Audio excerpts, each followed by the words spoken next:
তো শিক্ষার্থী বন্ধুরা কেমন আছো সবাই? আজকে আমরা গণিত প্রথম পত্রের বিন্যাস সমাবেশ এই চ্যাপ্টারের বিন্যাস অংশটুকু নিয়ে আলোচনা করব। আলোচনার শুরুতে বিন্যাস সমাবেশের যে বেসিক সেটা হচ্ছে গণনার গুণন বিধি। তো সেই টপিকটা নিয়ে আমরা একটু আলোচনা করব। সেটা হচ্ছে গণনার গুণন বিধি। আচ্ছা, এটা আমরা একটা মজার এক্সাম্পলের সাহায্যে জিনিসটাকে বোঝার চেষ্টা করব। তো ধরে নিলাম একজন লোক সিলেট থেকে চিটাগাং যাবে, সিলেট থেকে চট্টগ্রাম যাবে ঢাকা হয়ে, সিলেট থেকে ঢাকা হয়ে সে চিটাগাং যাবে। এখন চিন্তা করি, সিলেট থেকে ঢাকা যাওয়ার 4টা রাস্তা আছে এবং এই রাস্তাগুলো সবগুলো হচ্ছে একমুখী রাস্তা, অর্থাৎ এখান থেকে আমি কখনোই পেছনে ব্যাক করতে পারবো না। ঢাকা থেকে চট্টগ্রাম যাওয়ার 3টা রাস্তা আছে। এখন আমি যদি বলি লোকটা সিলেট থেকে চট্টগ্রাম কত উপায়ে যেতে পারে? আচ্ছা, চিন্তা করি, সিলেট থেকে ঢাকা যাওয়ার 4টা রাস্তা হচ্ছে এ, বি, সি, ডি, আর ঢাকা থেকে চিটাগাং যাওয়ার রাস্তাগুলো হচ্ছে 1, 2, 3। এখন ওই ব্যক্তিটা যদি সিলেট থেকে ঢাকা যায় এই পথে, তাহলে ঢাকা থেকে চট্টগ্রাম সে 1, 2 এবং 3 যে কোনো পথে যেতে পারে। অর্থাৎ সে সিলেট থেকে ঢাকা হয়ে চিটাগং যেতে পারে হচ্ছে A1 পথে, অথবা A2 পথে, অথবা A3 পথে। একইভাবে সে যদি বি পথে যায় তাহলে বাকি অংশটুকু সে 1, 2, 3 যে কোনো পথে যেতে পারে। মানে সে B1 পথে যেতে পারে, B2 পথে যেতে পারে, B3 পথে যেতে পারে। আবার চিন্তা করি, যদি সি পথে যায় তাহলে C1, C2, C3, তার জন্য 3টা অপশন। আবার যদি ডি পথে যায়, D1, D2, D3, তার জন্য 3টা অপশন। তাহলে মোট কয়টা হইল? মোট এখানে 12টা। তার মানে সে সিলেট থেকে ঢাকা হয়ে চিটাগাং সে মোট 12টা উপায় যেতে পারে। এখন খেয়াল করি, এই A1, A2 এটা কয়টা উপায়? এ পথে যদি যায় তাহলে 3টা উপায়, আবার বি পথে যদি যায় তাহলেও 3টা উপায়, সি পথে গেলে 3টা উপায়, ডি পথে গেলে 3টা উপায়। তাহলে মোট কয়টা হইল? 3 plus 3 plus 3 plus 3, 3 plus 3 plus 3 plus 3, মানে হচ্ছে 4 into 3, which is equal to 12। আচ্ছা, খেয়াল করি, সে সিলেট থেকে ঢাকা কত উপায় যেতে পারে? 4 উপায়ে। ঢাকা থেকে চিটাগাং কত উপায় যেতে পারে? 3 উপায়। আমি যদি 3 আর 4 গুণ করি তাহলে আসতে আসতে আমার 12।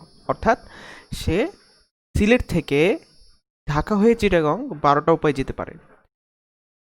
সিলেট থেকে ঢাকা 4 উপায় যেতে পারে, আবার ঢাকা থেকে চিটাগাং 3 উপায় যেতে পারে।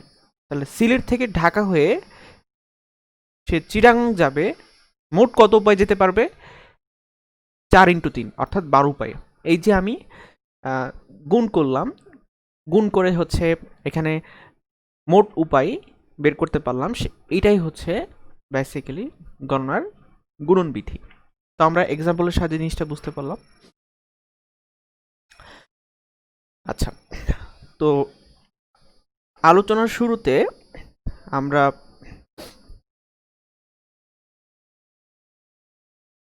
বিভিন্ন নোটেশন সম্পর্কে পরিচিত হব।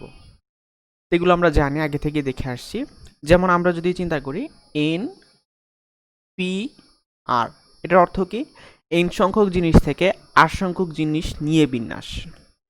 আবার যদি চিন্তা করি এন, সি, আর, এটা হচ্ছে এন সংখ্যক জিনিস থেকে আর সংখ্যক জিনিস নিয়ে সমাবেশ। তো এনপিআরকে আমরা এভাবে লিখতে পারি N factorial divided by N minus R factorial. আবার এনসিআরকে আমরা এভাবে লিখতে পারি N factorial divided by R factorial into N minus R factorial. তাহলে এবার বলো তো এনসিআর এবং এনপিআর এর মধ্যে রিলেশন কি হবে? আমি যদি এনসিআরকে আর ফ্যাক্টোরিয়াল দিয়ে গুণ করি তাহলে এনপিআর চলে আসবে। যেমন এখানে যদি আর ফ্যাক্টরিয়াল দিয়ে গুণ করি তাহলে এটা কাটা কাটা, তাহলে এটা কি হয়ে গেল, এনপিআর হয়ে গেল। অর্থাৎ আমি বলতে পারি এনপিআর ইকুয়াল টু হচ্ছে এনসিআর ইন্টু হচ্ছে আর ফ্যাক্টোরিয়াল। আচ্ছা, এক্সাম্পল যদি আমাদের দেওয়া থাকে এরকম, যে আমাদেরকে যদি বলে যে 7p3 ইকুয়াল টু কত, 7p3 বলতে আমরা বুঝবো যেটা, সেটা হচ্ছে 7 ফ্যাক্টোরিয়াল বাই 7 মাইনাস 3 ফ্যাক্টোরিয়াল, অর্থাৎ 4 ফ্যাক্টোরিয়াল। 7 ফ্যাক্টোরিয়াল বাই 4 ফ্যাক্টোরিয়াল, যেটাকে আমরা অ্যাকচুয়ালি লিখতে পারি 7 ইন্টু 6 ইন্টু 5, অর্থাৎ 7 থেকে 1 করে কমতে থাকবে এরকম 3টা সংখ্যার গুণফল। তারপরে যদি বলি 7c3, তাহলে কি হবে, এটাকে আমরা লিখতে পারি 7 factorial by 3 factorial by 7 minus 3 factorial, অর্থাৎ 4 ফ্যাক্টোরিয়াল। এটাকে আমরা এভাবে লিখতে পারি 7 into 6 into 5 divided by 1 into 2 into 3।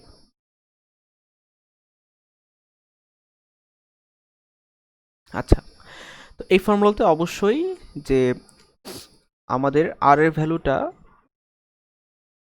অবশ্যই এন এর থেকে ছোট হতে হবে, অর্থাৎ এন গ্রেটার দ্যান ইকুয়াল আর হইতে হবে।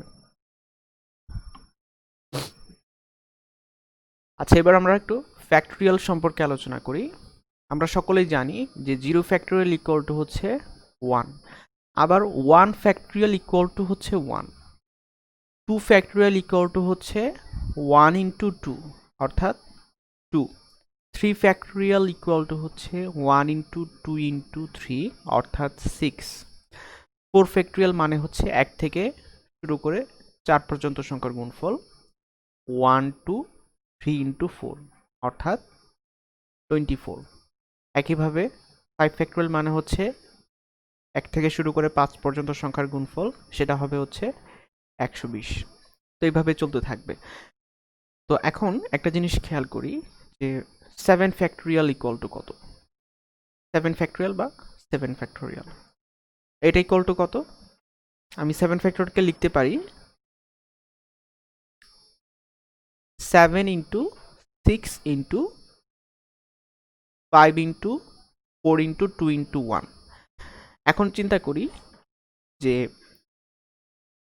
6 থেকে 1 পর্যন্ত সংখ্যার গুণফলকে আমরা কি লিখতে পারি, 6 ফ্যাক্টোরিয়াল। তাহলে 7 ফ্যাক্টোরিয়াল মানে হচ্ছে 7 ইন্টু 6 ফ্যাক্টোরিয়াল। আবার চিন্তা করি 5 থেকে 1 পর্যন্ত সংখ্যার গুণফলকে আমরা লিখতে পারি 5 ফ্যাক্টোরিয়াল। তাহলে 7 ফ্যাক্টোরিয়াল মানে হচ্ছে 7 ইন্টু 6 ইন্টু 5 ফ্যাক্টোরিয়াল। তাহলে এটাকে যদি আমি ফর্মুলা করে লিখতে চাই তাহলে লিখতে পারবো যে n factorial equal to n into n minus 1 factorial, অর্থাৎ বড় ফ্যাক্টোরিয়াল ইকুয়াল টু ওই সংখ্যাটা ইন্টু ছোট ফ্যাক্টোরিয়াল, মানে তার চেয়ে 1 কম। আবার চিন্তা করি, এভাবে লিখতে পারি n into n minus 1 into n minus 2 factorial. এভাবে আমরা বড় ফ্যাক্টোরিয়ালকে আমাদের প্রয়োজন অনুযায়ী ভেঙে লিখতে পারি।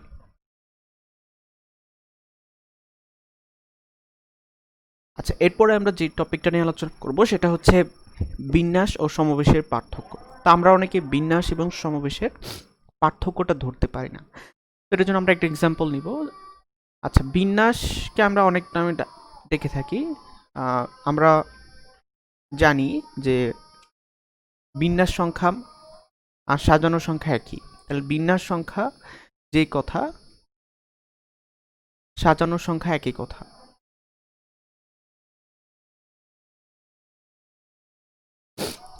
বিন্যাস সংখ্যা বা সাজানো সংখ্যার সাথে যে জিনিসটা সবসময় বিবেচনা করতে হবে সেটা হচ্ছে ক্রম বা অর্ডার বা সিকোয়েন্স।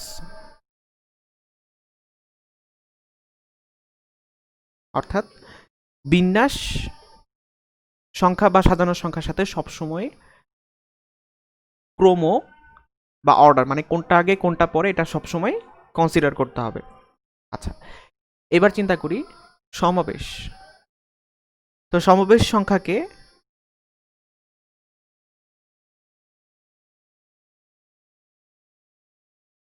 বা সমাবেশকে আমরা বাছাইও বলতে পারি, সমাবেশ বা বাছাই। এটার এক্সাম্পল হচ্ছে দল গঠন অথবা গ্রুপ বিভাজন ইত্যাদি ইত্যাদি।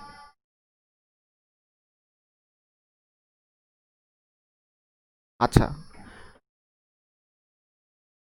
বিন্যাস বা সাধারণ সংখ্যার সাথে সবসময় কোনটা আগে কোনটা পরে, অর্থাৎ ক্রম বা অর্ডার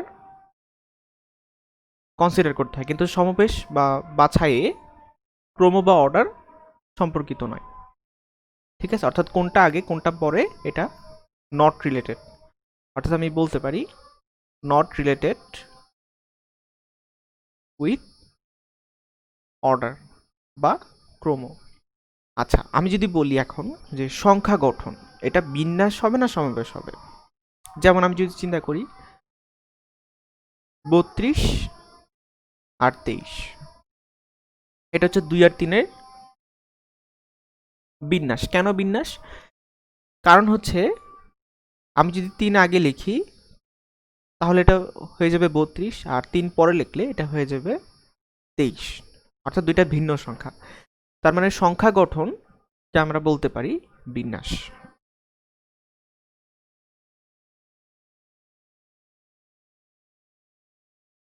আচ্ছা, এবার চিন্তা করি আমরা একটা এক্সাম্পল নেই, সেটা হচ্ছে 3টা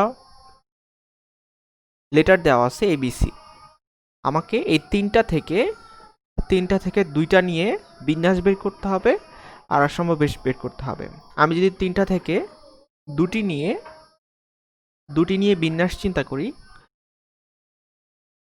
তাহলে এটার মিন করতেছে 3টা থেকে 2টা নিয়ে বিন্যাস, মানে 3p2, যেটাকে আমরা ক্যালকুলেশন করে দেখতে পাবো এটা হচ্ছে 3 × 2, তার মানে হচ্ছে 6। তাহলে এই 6টা বিন্যাস কে কে? আমি যদি চিন্তা করি 6টা বিন্যাস হচ্ছে এ বি বি এ। আবার যদি এ আর সি নেই তাহলে এসি সি এ।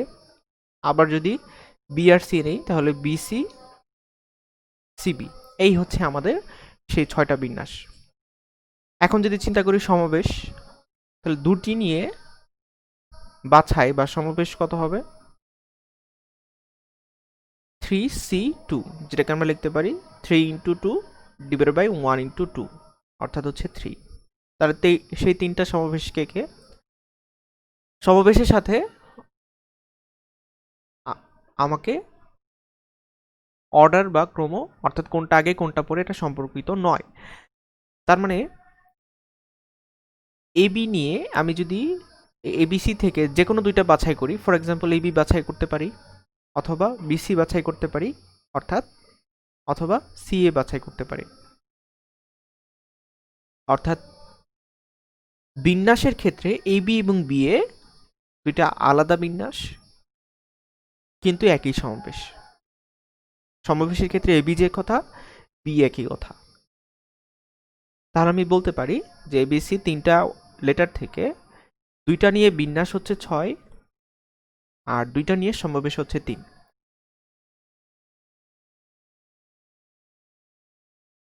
তাহলে আমরা এই এক্সাম্পলের সাহায্যে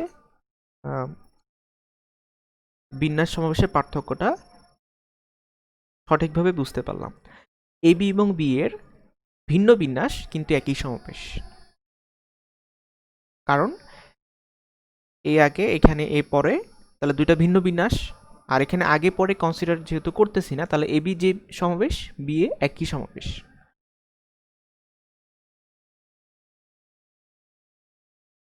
আচ্ছা, তো এখন আমরা হচ্ছে বিন্যাস সমাবেশের টাইপ ওয়াইজ হচ্ছে 10 থেকে 12টা টাইপ আলোচনা করব এখানে। তো আমাদের শুরুতে আমরা টাইপ 1 নিয়ে আলোচনা করব, সেটা হচ্ছে সবগুলো বর্ণ নিয়ে কত প্রকারের সাজানো যাবে। আমরা এক্সাম্পল নিয়েছি কমিটি, ইঞ্জিনিয়ারিং এবং ম্যাথমেটিক্স। আচ্ছা, প্রথমটা এক্সাম্পলটা খেয়াল করি। কমিটি।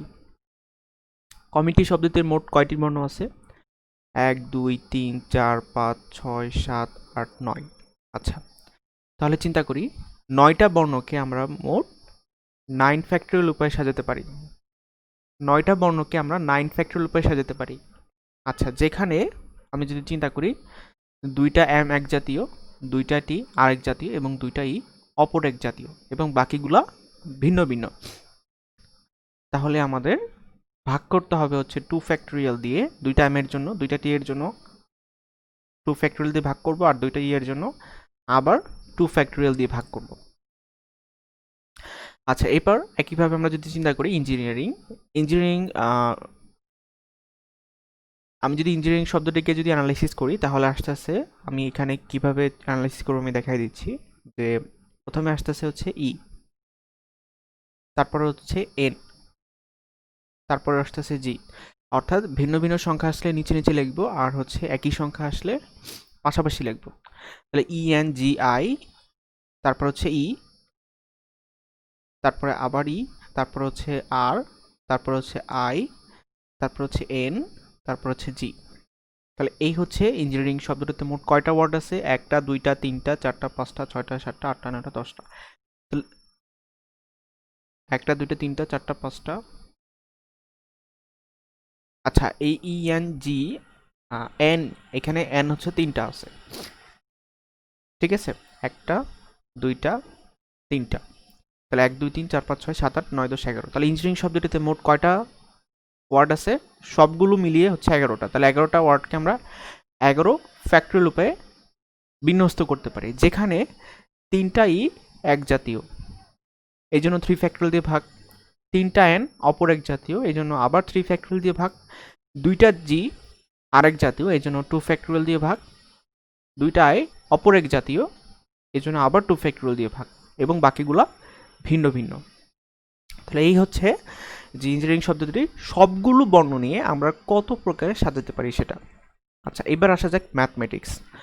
আচ্ছা, ম্যাথমেটিক্স বর্ণকে আমি যদি এভাবে অ্যানালাইসিস করি, M A T H E, আবার আসতেছে এম, এই জন্য পাশাপাশি লিখবো এম, তারপরে এ টি আই সি এস। তাহলে ম্যাথমেটিক্স শব্দটিতে মোট কয়টা ওয়ার্ড আছে? 1 2 3 4 5 6 7 8 9 10 11। মোট হচ্ছে 11টা বর্ণ আছে। ম্যাথমেটিক্স শব্দটিতে মোট বর্ণ আছে হচ্ছে 11টা। এর মধ্যে 2টা এম এক জাতীয়, এই জন্য 2 ফ্যাক্টরিয়াল দিয়ে ভাগ করব। 2টা এ অপর এক জাতীয়, এই জন্য আবার 2 ফ্যাক্টরিয়াল দিয়ে ভাগ করবো, এবং 2টা টি অন্য এক জাতীয়, এই জন্য আবার 2 ফ্যাক্টরিয়াল দিয়ে ভাগ করবো, এবং বাকিগুলা হচ্ছে ভিন্ন ভিন্ন। তাহলে ম্যাথমেটিক্স শব্দটিকে সবগুলো বর্ণ নিয়ে আমরা কত উপায়ে সাজাতে পারি? 11 factorial by 2 factorial by 2 factorial by 2 factorial. চিন্তা করি, এটা কিন্তু গুণাকারে আছে, 3টা 2 ফ্যাক্টরিয়াল গুণাকারে আছে। আমরা যদি চিন্তা করি 3টা এ যদি গুণাকারে থাকতো, এ ইন্টু এ ইন্টু এ, তাহলে আমরা লিখতে পারতাম এটাকে এ কিউব। দ্যাটস ওয়াই আমরা এটাকে লিখতে পারি এভাবে, 11 factorial by 2 factorial whole cube.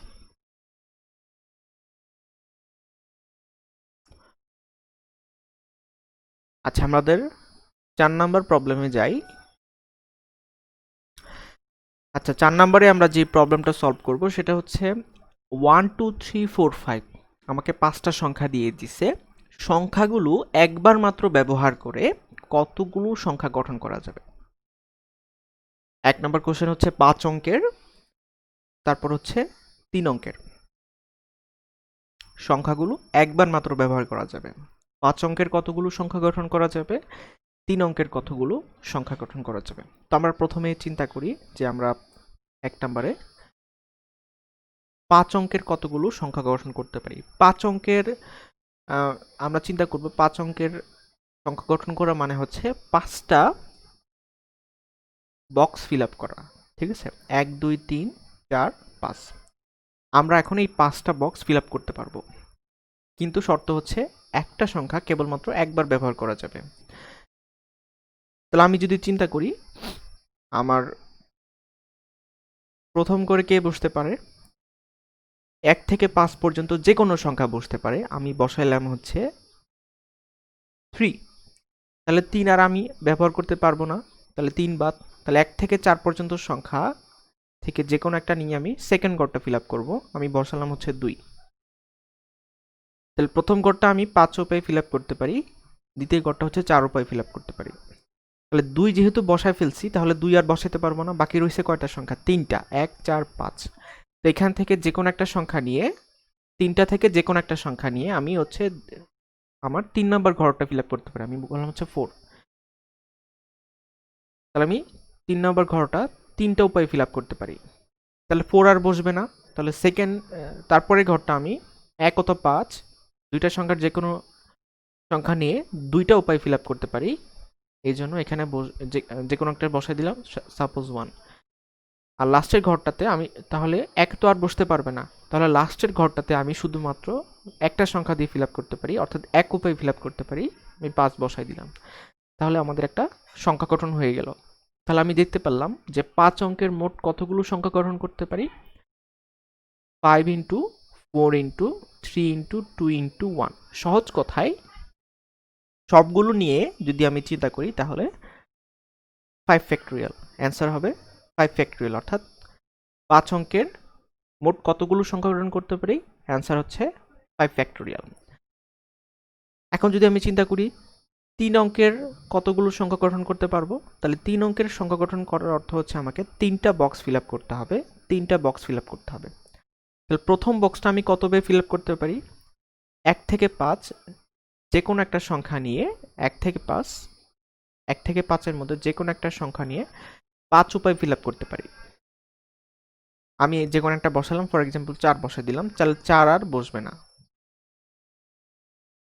এরপর ঠিক পরের ঘরটাতে আমি 1 2 3 5 4টা সংখ্যা থেকে যে কোনো একটা নিয়ে মোট 4 উপায়ে ফিল আপ করতে পারি।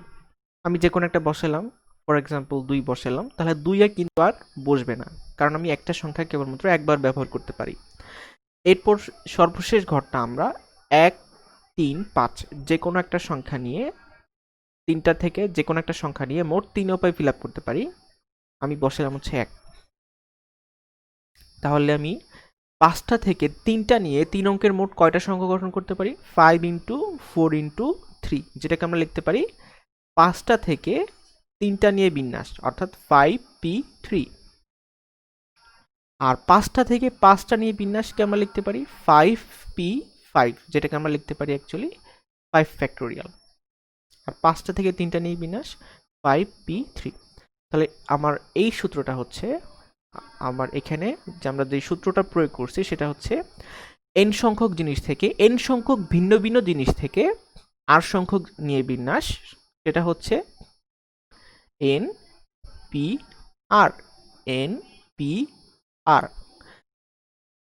আবার চিন্তা করি, এই সূত্রের একটা শর্টকাট হচ্ছে যে আমি যদি n সংখ্যক জিনিস থেকে n সংখ্যক নিয়ে, মানে সবগুলো নিয়ে যদি বিন্যাস চিন্তা করি, তাহলে আসতেছে r ইকুয়াল টু n হয়ে যাবে। তাহলে n p n, that is এটাকে আমরা লিখতে পারি তখন n ফ্যাক্টোরিয়াল। তাহলে n p n মানে হচ্ছে n ফ্যাক্টোরিয়াল। আচ্ছা, এরপর আমরা চলে যাচ্ছি টাইপ 2-তে। টাইপ 2 হচ্ছে পুনরাবৃত্তিমূলক বিন্যাস বা রিপিটেড পারমিউটেশন। আচ্ছা, তো এই টাইপের সূত্রটা হচ্ছে n সংখ্যক জিনিস থেকে r সংখ্যক জিনিস নিয়ে পুনরাবৃত্তিমূলক বিন্যাস হচ্ছে n to the power r, n to the power r। তো আমরা একটা এক্সাম্পল নিয়েছি, কোশ্চেনটা আগেরটাই, পার্থক্য হচ্ছে এখানে আমি আগে হচ্ছে চিন্তা করছি একবার মাত্র ব্যবহার করে, আর এখন হচ্ছে যে কোনো সংখ্যক বার ব্যবহার করে। তো খেয়াল করি 1 2 3 4 5 সংখ্যাগুলো যে কোনো সংখ্যক বার ব্যবহার করে, এই কথাটাই সবচেয়ে ইম্পর্টেন্ট। এই কথাটা মিন করতেছে যে রিপিটেড পারমিউটেশন, একটা সংখ্যা আমি যে কোনো সংখ্যক বার ব্যবহার করব। যে কোনো সংখ্যক বার ব্যবহার করে মোট কতগুলো সংখ্যা গঠন করা যাবে? 1 নম্বরে হচ্ছে দেখব 3 অঙ্কের কতগুলো সংখ্যা গঠন করা যাবে, 5 অঙ্কের কতগুলো, আর 7 অঙ্কের কতগুলো সংখ্যা গঠন করা যাবে। তো 3 অঙ্কের কতগুলো সংখ্যা গঠন করা যাবে, আমি মনে মনে চিন্তা করি 3টা হচ্ছে, এখানে আমাকে 3টা বক্স ফিল আপ করতে হবে। 3 অঙ্কের মোট কতগুলো সংখ্যা গঠন করতে হবে এটা বের করার জন্য আমরা জাস্ট 3টা বক্স ফিল আপ করব। তো খেয়াল করি আমি প্রথম বক্সটা কত উপায় ফিল আপ করতে পারি? 5টা সংখ্যার থেকে যে কোনো একটা নিয়ে মোট 5 উপায় ফিল আপ করতে পারি। দ্বিতীয় ঘরটা আমি কত উপায় ফিল আপ করতে পারি? 5 উপায়ে ফিল আপ করতে পারি। কারণ হচ্ছে আমি যদি প্রথম ঘরে 2 বসাই তাহলে এখানে আমি 2 যে কোনো সংখ্যকবার ব্যবহার করতে পারবো, মানে সেকেন্ড ঘরের জন্য 1 থেকে 5 এর মধ্যে যে কোনো সংখ্যা নিয়ে 5 উপায়ে ফিল আপ করতে পারবো। আমি ইচ্ছা করলে 2 বসাতে পারি অথবা 3 বসাতে পারি। আমি 3 বসালাম। এবার চিন্তা করি তৃতীয় যে বক্সটা আছে এটা আমরা কত উপায়ে ফিল আপ করতে পারি? এটাও আমরা 5 উপায়ে ফিল আপ করতে পারি। 1 থেকে 5 পর্যন্ত যে কোনো সংখ্যা নিয়ে 5 উপায়ে ফিল আপ করতে পারি। কারণ আমি একটা সংখ্যা ইচ্ছা করলে একাধিকবার ব্যবহার করতে পারবো। যেমন আমি যদি আবারও 3 বসাই কোনো অসুবিধা হবে না। তাহলে 1 থেকে 5 পর্যন্ত যে কোনো সংখ্যা নিয়ে আমি 5 উপায়ে ফিল আপ করতে পারি। তাহলে চিন্তা করি 1 থেকে 5 পর্যন্ত সংখ্যাগুলো থেকে তিনটা নিয়ে বা 3 অঙ্কের মোট কতগুলো সংখ্যা গঠন করতে পারি? অঙ্কগুলো যে কোনো সংখ্যক ব্যবহার করে মোট কতগুলো সংখ্যা গঠন করতে পারি? 5 ইন্টু 5 ইন্টু 5 মানে হচ্ছে 5 কিউব। অর্থাৎ 5টা থেকে 3টার জিনিসের পুনরাবৃত্তিমূলক বিন্যাস হচ্ছে 5 টু দি পাওয়ার 3। অর্থাৎ আমার সূত্রটা ছিল হচ্ছে n to the power r, যেটা সূত্রের সাথে সামঞ্জস্যপূর্ণ। তো এভাবে আমরা ম্যাথগুলো করতে পারি। একইভাবে চিন্তা করি যদি 5 অঙ্কের সংখ্যা গঠন করতে পারি, মানে হচ্ছে আমাকে 5টা বক্স ফিল আপ করতে হবে। তো প্রত্যেকটা বক্স আমি হচ্ছে 1 থেকে 5 যে কোনো সংখ্যা নিয়ে 5 উপায়ে ফিল আপ করতে পারি। 5 উপায়ে ফিল আপ করতে পারি। তাহলে মোট কয়টা বক্স এখানে আছে? 5টা। প্রত্যেকটা বক্স 5 উপায়ে ফিল আপ করতে পারি 5 ইন্টু 5 ইন্টু 5 ইন্টু 5, তাহলে কত হলো? 5 টু দি পাওয়ার 5। একইভাবে চিন্তা করি 7 অঙ্কের কয়টা সংখ্যা গঠন করতে পারি? তাহলে আমাকে 7টা বক্স ফিল আপ করতে হবে। 1 2 3 4 5 6 7, এবং প্রত্যেকটা বক্স আমি হচ্ছে 5 উপায়ে ফিল আপ করতে পারি। 5 5 5 5 5 5 5। তাহলে 7টা 5-এর গুণফল কত? 5 টু দি পাওয়ার 7। তার মানে আমার সূত্র দাঁড়াচ্ছে হচ্ছে n to the power r। n হচ্ছে কি? n হচ্ছে কতগুলো সংখ্যা দেওয়া আছে, 1 2 3 4 5, 5টা। আর r হচ্ছে আমি কত অঙ্কের সংখ্যা গঠন করতে চাই। তাহলে r হচ্ছে n হচ্ছে যতগুলো সংখ্যা দেওয়া আছে তার মান, যতগুলো সংখ্যা বা ডিজিট দেয়া আছে তার মান হচ্ছে n, আর r হচ্ছে কত অঙ্কের সংখ্যা গঠন করতে হবে।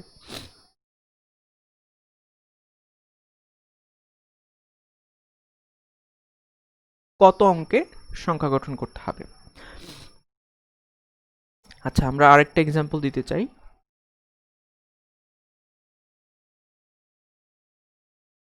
আচ্ছা, এবার আমাদের সমস্যাটা হচ্ছে 2 3 5 6 8 অঙ্কগুলো দিয়ে কতগুলো সংখ্যা গঠন করা যাবে যেখানে প্রতিটি সংখ্যায় কমপক্ষে একটি অঙ্ক পুনরাবৃত্তি হয়। আচ্ছা, এখানে একটা কথা বলছে যে প্রতিটি সংখ্যায় কমপক্ষে একটি অঙ্ক পুনরাবৃত্তি হয়। আচ্ছা, আমরা এটার অর্থটা একটু বুঝতে চাই। তো চিন্তা করি যে আমি 4টা বর্ণ নিলাম, অপর পেজে আমি হচ্ছে 4টা ওয়ার্ড নিলাম, সেটা হচ্ছে 5 9 7 8।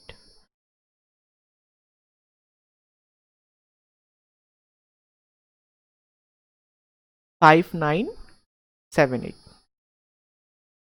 এই 4টা বর্ণ থেকে এই 4টা সংখ্যাকে আমি যদি রিপিটেড পারমুটেশন চিন্তা করি তাহলে কি কি হতে পারে? আমি যদি চিন্তা করি এমন একটা কম্বিনেশন পারমিটেশন হতে পারে যেখানে হচ্ছে একটা 5 থাকবে, 5 9 7 8। এমন একটা কম্বিনেশন হতে পারে যেখানে দুইটা 5 থাকবে, 5 5 7 8। এমন একটা পারমিটেশন হতে পারে যেখানে হচ্ছে তিনটা 5 থাকবে। এমন একটা পারমিটেশন হতে পারে যেখানে 5টাই 5 থাকবে। এই হচ্ছে টোটাল কতগুলো রিপিটেড পারমিটেশন হতে পারে সেগুলার।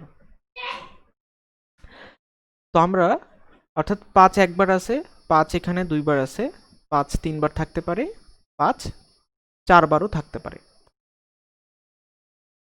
তাহলে এটা হচ্ছে রিপিটেড পারমিউটেশন, যেটাকে আমরা এখন বলবো হচ্ছে, এই পুরোটাকে বলবো হচ্ছে n to the power r।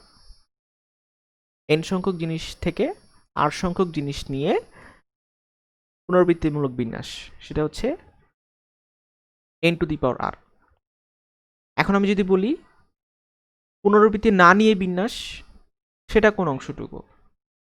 পুনরাবৃত্তি না নিয়ে বিন্যাস হচ্ছে শুধুমাত্র এই অংশটুকু, যেখানে আমি এই কম্বিনেশনে আমি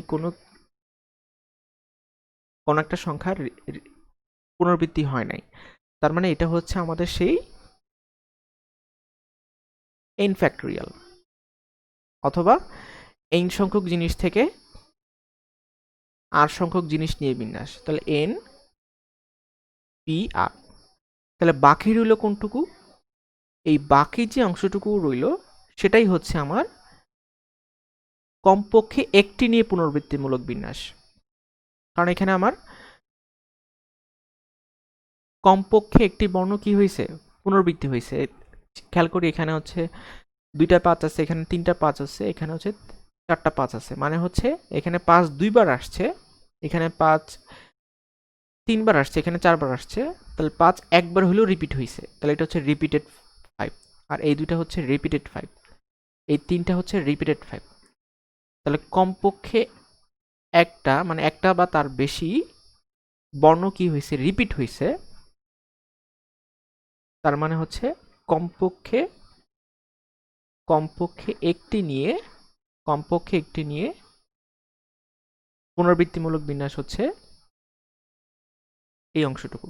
তাহলে আমি যদি চিন্তা করি আমার n to the power r, অর্থাৎ পুরো সেটটা হচ্ছে n to the power r, মানে হচ্ছে মনে করি আমাদের সার্বিক সেট, আর তার মধ্যে একটা অংশ আছে শুধুমাত্র n p r, পুনরাবৃত্তি নাম নিয়ে বিন্যাস। তাহলে এই যে বাকি যে এই অংশটুকু আছে, অর্থাৎ এই বৃত্তের কমপ্লিমেন্টারি সেট, সেটা হচ্ছে আমার n to the power r minus n p r, অর্থাৎ কমপক্ষে একটি নিয়ে পুনরাবৃত্তিমূলক বিন্যাস। তাহলে আমি যদি আগের এক্সাম্পলটাতে চলে যাই, 2 3 5 6 8 অঙ্কগুলো নিয়ে কতগুলো সংখ্যা গঠন করা যাবে যেখানে প্রতিটি সংখ্যায় কমপক্ষে একটি অঙ্ক পুনরাবৃত্তি হবে? তাহলে পুনরাবৃত্তি না নিয়ে বিন্যাস কত? এখানে মোট কয়টা আছে? 1টা 2টা 3টা 4টা 5টা।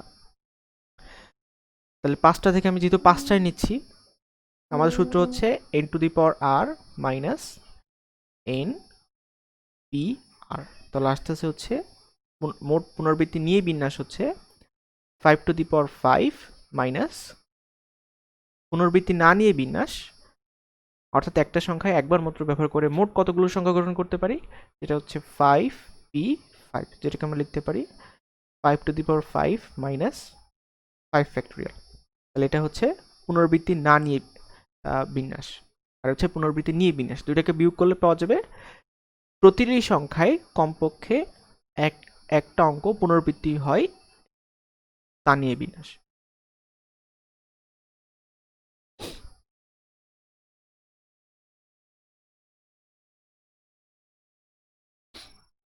আচ্ছা, পুনরাবৃত্তিমূলক বিন্যাসটি আমাদের কোশ্চেনগুলো আরও অনেকভাবে হতে পারে, যেমন বাক্স চিঠি।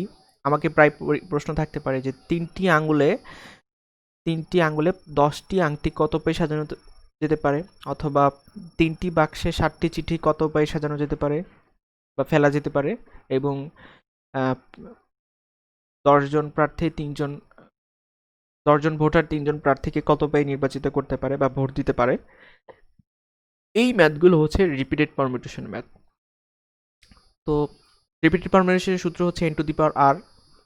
আমি যদি এই সূত্রের সাহায্যে যদি বাক্স চিঠির ম্যাথটা মিলাতে চাই, তাহলে আমাদের সূত্র আসতেছে এরকম, বাক্স টু দি পাওয়ার চিঠি।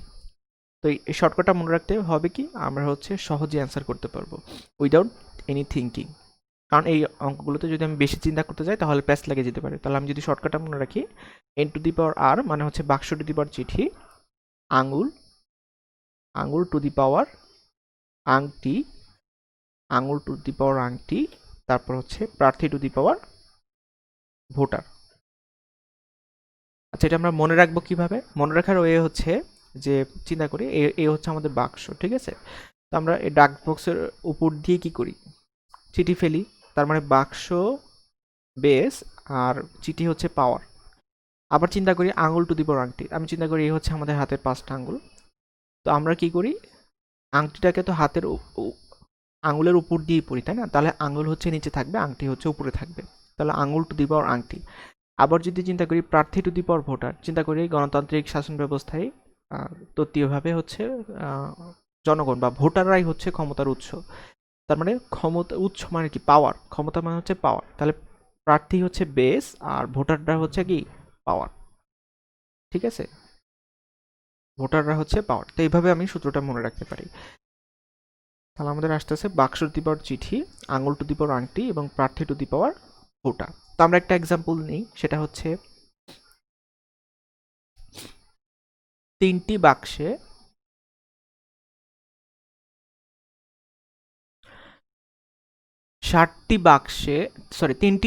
60টি চিঠি কত উপায় ফেলা যেতে পারে?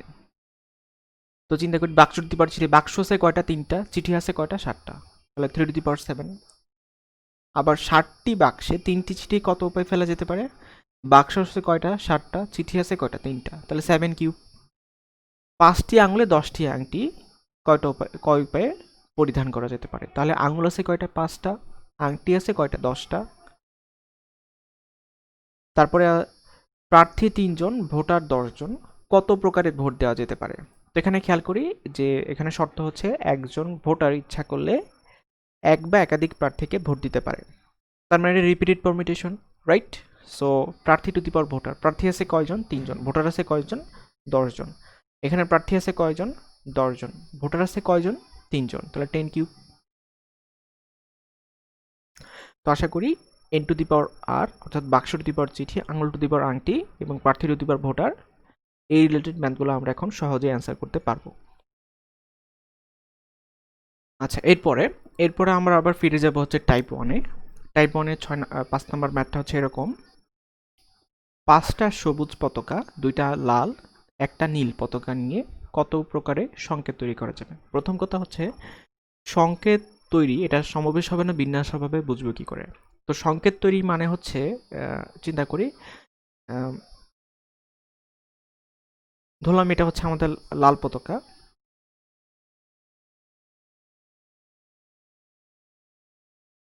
এটা হচ্ছে আমাদের সবুজ পতাকা,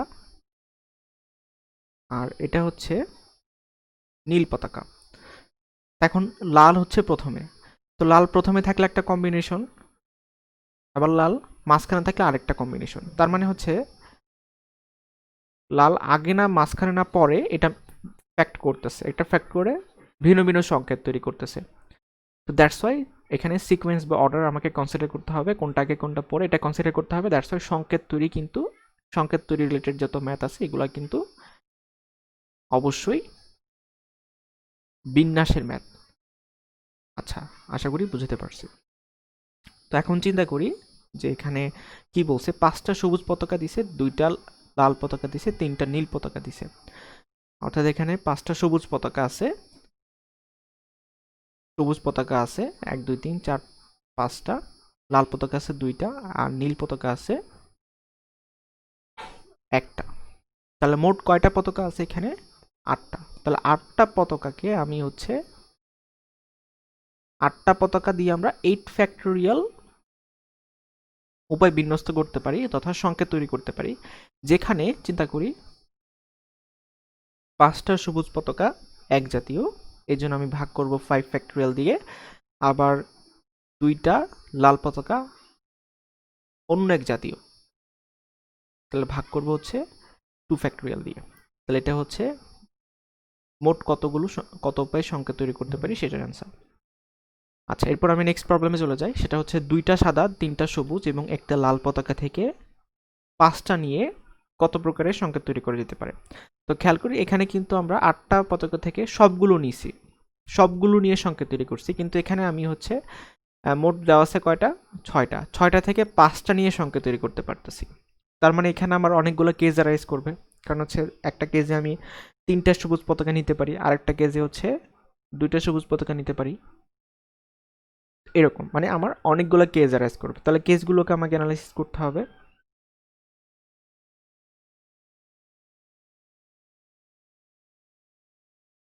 আচ্ছা, বোঝানোর সুবিধার জন্য আমরা একটা ছক এঁকে নিলাম।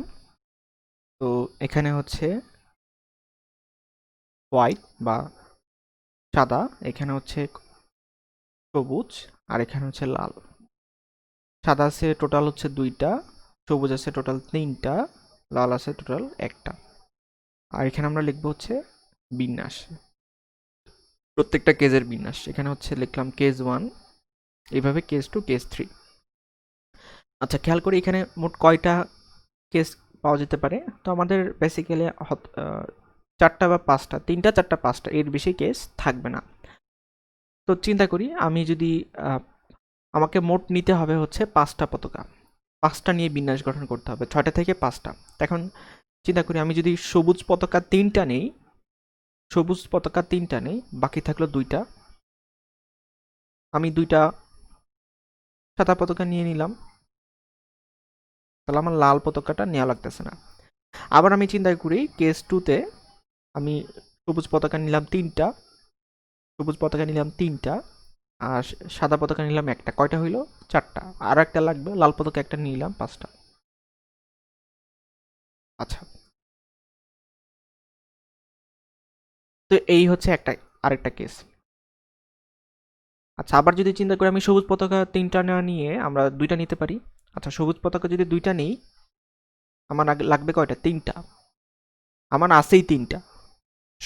সাদা পতাকা 2টা আর লাল পতাকা 1টা, মোট কয়টা হইলো 3টা, তাহলে 2 আর 1।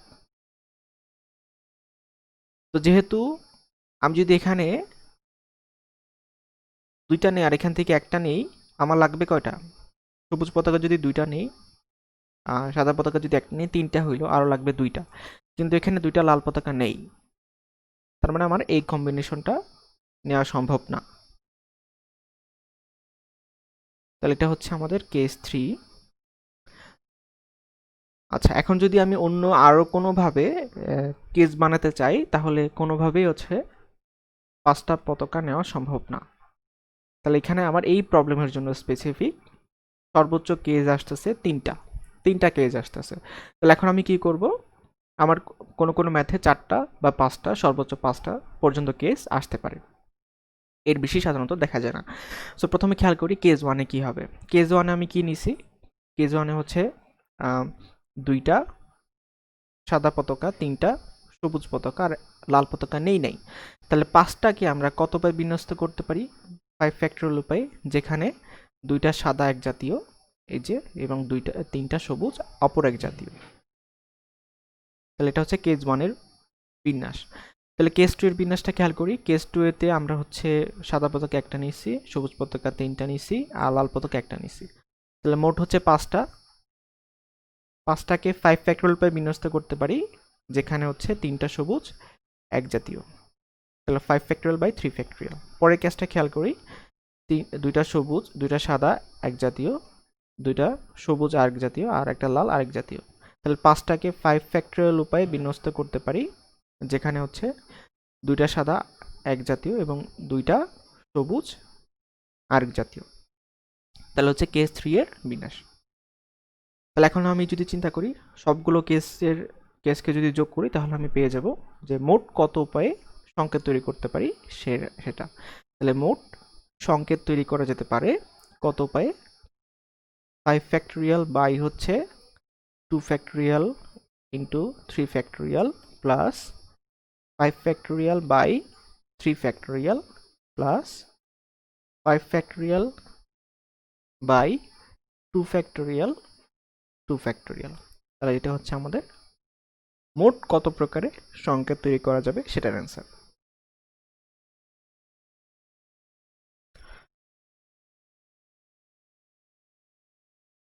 আচ্ছা, এরপরে আমরা চলে যাব হচ্ছে আমাদের নেক্সট টাইপ 3-তে। টাইপ 3-তে আমরা আলোচনা করব হচ্ছে চক্রবিন্যাস বা সাইক্লিক পারমিউটেশন নিয়ে।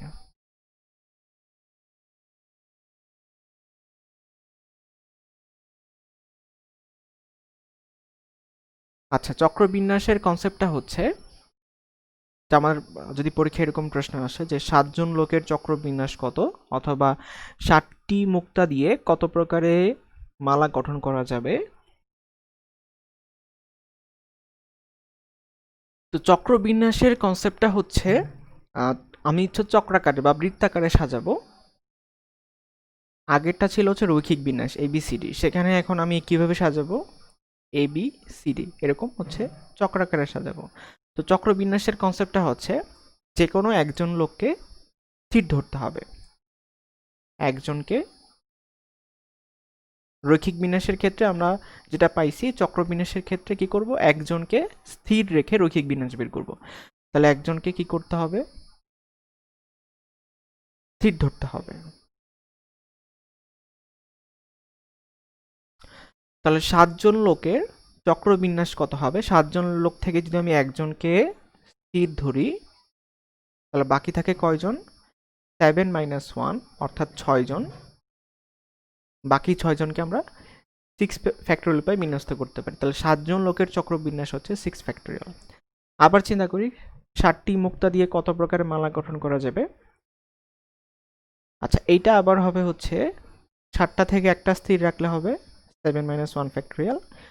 আবার এখানে আমাকে 2 দিয়ে ভাগ করতে হবে। কেন 2 দিয়ে ভাগ করতে হবে, কারণ এখানে একটা স্পেশাল কেস অ্যারাইজ করে, সেটা হচ্ছে এটাকে উল্টিয়ে দেখা যায়। জিনিসটা কিরকম, এখানে বিন্যাস সংখ্যা কমে যায়। কিভাবে কমে যায় আমি যদি দেখাই, যে আমি যদি চিন্তা করি যে 4টি রৈখিক বিন্যাস ABCD, 4টা বর্ণ আছে ABCD, BCDA, CDAB, DABC, এই হচ্ছে আমার 4টা রৈখিক বিন্যাস, 4টি রৈখিক বিন্যাস। আমরা যদি এটাকে এখন চক্রাকারে সাজাই, এটা যদি চক্রবিন্যাস চিন্তা করি, তাহলে A B C D। তো খেয়াল করি ABCD রৈখিক বিন্যাস, তার চক্রবিন্যাস হচ্ছে ABCDA। আবার BCDA BCDA, আবার CDAB CDAB DABC। তার মানে 4টা রৈখিক বিন্যাস মিলে কি হয়, একটা চক্রবিন্যাস হয়, একটা চক্রবিন্যাস হয়। ঠিক আছে, এইভাবে হচ্ছে চক্রবিন্যাস কমে যায়। আবার চিন্তা করি যদি উল্টিয়ে দেখা যায়, মানে প্রতিসম হয়, তাহলে চিন্তা করি A B D C, তাহলে ব্যক্তির ক্ষেত্রে AD ABCD যে বিন্যাস, AD CB একই বিন্যাস না, রাইট, একই চক্রবিন্যাস না। কিন্তু আমি যদি চিন্তা করি মুক্তার ক্ষেত্রে চিন্তা করা যায়, এটা হচ্ছে প্রতিসম। আমরা প্রতিসম চিন্তা করতে পারি, মানে হচ্ছে আমি যদি অক্ষের সাপেক্ষে যদি উল্টাই দেখি, তাহলে এটাকে উল্টাইলে পাওয়া যাবে হচ্ছে এটা। তার মানে মুক্তার ক্ষেত্রে, ব্যক্তির ক্ষেত্রে 2টা আলাদা বিন্যাস, কিন্তু মুক্তার ক্ষেত্রে ABCD যে বিন্যাস, AD CB সেই একই বিন্যাস। তাহলে এখানে বিন্যাস সংখ্যা কি হয়ে যাচ্ছে, 2টা মিলে একটা হয়ে যাচ্ছে, সহজ কথায় অর্ধেক হয়ে যাচ্ছে। তো আমি এই জন্য এটা এভাবে চিন্তা করব যে ব্যক্তি বা লোক হলে এই 2টা হচ্ছে 2টা ভিন্ন ভিন্ন চক্রবিন্যাস। ঠিক আছে, 2টা ভিন্ন ভিন্ন চক্রবিন্যাস, কিন্তু মুক্তা হলে বা এমন কিছু যা প্রতিসম বস্তু উল্টাইলে সেম বিন্যাস থেকে যায়, তাহলে মুক্তা হলে 2টা একই বিন্যাস। তাহলে বিন্যাস সংখ্যা কমে যাবে, তখন অ্যাকচুয়ালি কমে কত হয়ে যাবে, অর্ধেক হয়ে যাবে। চক্রবিন্যাস তখন হচ্ছে অর্ধেক হয়ে যাবে, যেহেতু 2টা মিলে একটা হয়ে গেল, প্রতিসমতার কারণে সেহেতু টোটাল বিন্যাস সংখ্যাকে আমাকে 2 দিয়ে ভাগ করতে হবে, সহজ কথায় অর্ধেক হয়ে যাবে। তাহলে আমি সহজ কথায় মনে রাখবো চক্রবিন্যাসকে একজনকে স্থির ধরতে হবে।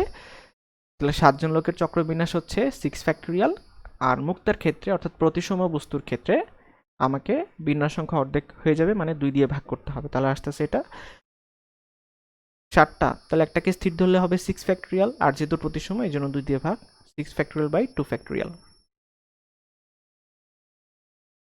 তাহলে এই ছিল আমাদের চক্রবিন্যাস।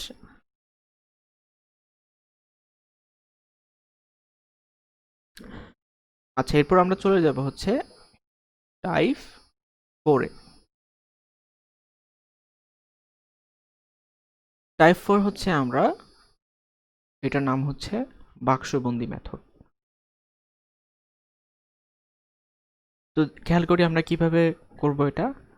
এক্সাম্পল নিয়ে একটা, ম্যাথমেটিক্স শব্দটির স্বরবর্ণগুলোকে একত্রে রেখে বিন্যাস। তো ম্যাথমেটিক্স শব্দটিতে আমরা যদি অ্যানালাইসিস করি তাহলে আমরা দেখব যে এম এ টি এইচ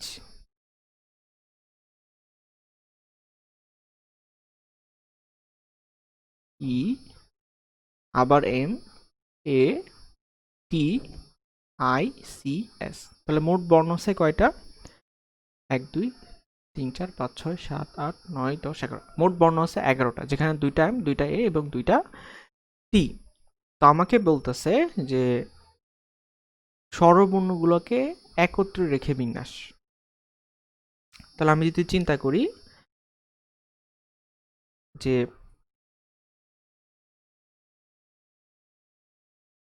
স্বরবর্ণগুলোকে যদি একত্রে চিন্তা করি তাহলে A A, I E, T T, H C S. তাহলে এই আই ইউর মধ্যে এই আই ই, এ আছে 2 বার, আই আছে 1 বার, ই আছে 1 বার। তাহলে এই হচ্ছে আমাদের স্বরবর্ণ। স্বরবর্ণগুলোকে একত্রে রেখে, যেখানেই দেখবো আমরা হচ্ছে একত্রে রেখে বিন্যাস, সেখানে আমরা চিন্তা করব এটা কোন মেথড? বাক্সবন্দি মেথড। তাহলে স্বরবর্ণগুলোকে আমরা এখন কি করে ফেলবো? চিন্তা করব যে স্বরবর্ণগুলো হচ্ছে সবসময় একত্রে থাকবে, মানে হচ্ছে আমি চিন্তা করি এটাকে একটা বক্সের মধ্যে এটাকে বন্দি করে ফেলছি, একটা বাক্সর মধ্যে, এটা হচ্ছে বস্তার মধ্যে এটাকে কি করে ফেলছি? বন্দি করে ফেলছি। অর্থাৎ এখান থেকে এরা ভেতরে বা বাইরে যেতে পারবে না, অর্থাৎ সবসময় এটা কি থাকবে? একত্রে থাকবে। তাহলে এটাই হচ্ছে আমাদের বাক্সবন্ধু মেথডের কনসেপ্ট। একত্রে রেখে বিন্যাস মানে হচ্ছে কি? বাক্সবন্দি মেথড। তাহলে এখন যদি স্বরবর্ণগুলোকে বাক্সবন্দি করে ফেলি তাহলে বাক্স সহ মোট কয়টা বর্ণ? 1টা 2টা, বাক্স মিলে 1টা, মানে 3টা, 4টা 5টা 6টা 7টা 8টা। তাহলে এখন এই 8টা বর্ণকে আমরা কত উপায়ে বিন্যস্ত করতে পারি? 8টা বর্ণকে 8 ফ্যাক্টোরিয়াল রূপে বিন্যস্ত করতে পারি, যেখানে 2টা এম এক জাতীয় মানে হচ্ছে 2 ফ্যাক্টোরিয়াল, 2টা টি অপর এক জাতীয় মানে হচ্ছে 2 ফ্যাক্টোরিয়াল দিয়ে ভাগ। এখন আবার চিন্তা করি এই বাক্সের মধ্যে কে কে আছে? বাক্সের মধ্যে আছে 4টা স্বরবর্ণ এ, আই এবং ই। তাহলে 4টা স্বরবর্ণ আবার নিজেদের মধ্যে 4 ফ্যাক্টোরিয়াল রূপে বিন্যস্ত হতে পারে, যেখানে 2টা এ অপর এক জাতীয়। তাহলে এটাই হচ্ছে আমাদের বাক্সবন্দি ম্যাথের কনসেপ্ট বা একত্রে রেখে বিন্যাস। আচ্ছা, আরেকটা এক্সাম্পল খেয়াল করি যে স্বরবর্ণগুলোকে একত্রে রেখে বিন্যাস, আবার ব্যঞ্জন বর্ণগুলোকে একত্রে রেখে বিন্যাস। আমরা যদি স্বরবর্ণগুলোকে একত্রে রেখে চিন্তা করি তাহলে আসবে হচ্ছে এ এ আই ইন্টু ই, একটা বাক্স। আবার যদি চিন্তা করি যে ব্যঞ্জন বর্ণগুলো হচ্ছে M M T T H C S, এই ব্যঞ্জন বর্ণগুলো আছে আরেকটা বাক্সের ভিতর। তাহলে 2টা বাক্সকে আমি এখন কত ভাবে বিন্যস্ত করতে পারি? 2টা বাক্সকে এখন আমি হচ্ছে 2 ফ্যাক্টোরিয়াল রূপে বিন্যস্ত করতে পারি, যেখানে প্রথম বাক্সের মধ্যে যে বর্ণগুলো আছে সেগুলোকে, মোট কয়টা বর্ণ আছে? 1টা 2টা 3টা 4টা 5টা 6টা 7টা। প্রথম বাক্সের মধ্যে মোট 7টা বর্ণ আছে, আমরা 7 ফ্যাক্টোরিয়াল রূপে বিন্যস্ত করতে পারি, যেখানে 2টা এক জাতীয় এই জন্য 2 ফ্যাক্টোরিয়াল দিয়ে ভাগ, 2টা টি অপর এক জাতীয় এই জন্য আবারও 2 ফ্যাক্টোরিয়াল দিয়ে ভাগ। এবং দ্বিতীয় বাক্সে মোট 4টা স্বরবর্ণ আছে, এই জন্য আমি এটাকে 4 ফ্যাক্টোরিয়াল রূপে বিন্যস্ত করতে পারি, কিন্তু এখানে দুইটাই এক জাতীয়, এই জন্য 2 ফ্যাক্টোরিয়াল দিয়ে ভাগ। তাহলে স্বরবর্ণ এবং ব্যঞ্জনবর্ণগুলোকে একত্রে রেখে বিন্যাস হচ্ছে এটা। আচ্ছা, এরপর চিন্তা করি দুইটা এম, দুইটা টি এবং দুইটা এ একত্রে রেখে বিন্যাস। তাহলে যদি চিন্তা করি এম এম, এ এ, টি টি, বাকি আছে কে কে, H I C, H I C S E, এই হচ্ছে 11টা বর্ণ। তাহলে দুইটা এমকে আমরা বাক্সবন্দি করলাম, দুইটা একে বাক্সবন্দি করলাম, দুইটা টিকে বাক্সবন্দি করলাম। তাহলে মোট কয়টা বর্ণ হয়ে গেল এখন? একটা, দুইটা, তিনটা, চারটা, পাঁচটা, ছয়টা, সাতটা, আটটা। তাহলে 8টা বর্ণকে এখন আমি 8 ফ্যাক্টরিয়ালে বিন্যস্ত করতে পারি। আচ্ছা, এখন আমাকে প্রত্যেকটা বাক্সের মধ্যে যে বর্ণ আছে ওগুলোকে বিন্যস্ত করতে হবে। খেয়াল করি এখানে দুইটা এম আছে, দুইটা এমকে আমরা 2 ফ্যাক্টরিয়ালে বিন্যস্ত করতে পারি, যেখানে দুইটা এম এক জাতীয়, মানে হচ্ছে এম আগে পরে একই কথা, মানে একটাই বিন্যাস। একইভাবে এটারও একটাই বিন্যাস হবে, 2 ফ্যাক্টরিয়াল বাই 2 ফ্যাক্টরিয়াল মানে 1, এটারও একটাই বিন্যাস হবে, 2 ফ্যাক্টরিয়াল বাই 2 ফ্যাক্টরিয়াল মানে হচ্ছে 1। তাহলে অ্যাকচুয়ালি আমরা এটাকে 8 ফ্যাক্টরিয়াল উপায়ে বিন্যস্ত রাখি। দুইটা এম, দুইটা টি এবং দুইটা এ একত্রে রেখে আমরা এটাকে 8 ফ্যাক্টরিয়াল উপায়ে বিন্যস্ত করতে পারি।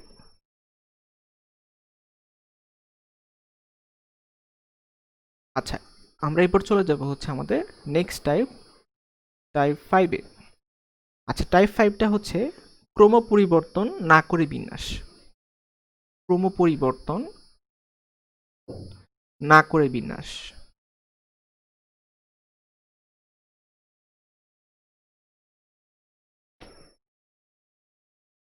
আচ্ছা, এটা বুঝতে হলে আমাদেরকে একটা জিনিস মাথায় রাখতে হবে, যে এটা, এই টাইপটা দেখা মাত্র একটা জিনিস মাথায় আনতে হবে, সেটা হচ্ছে একই জাতীয় বর্ণ নিজেদের মধ্যে ক্রম পরিবর্তন করতে পারে না। একই জাতীয় বর্ণ নিজেদের মধ্যে ক্রম পরিবর্তন করতে পারে না।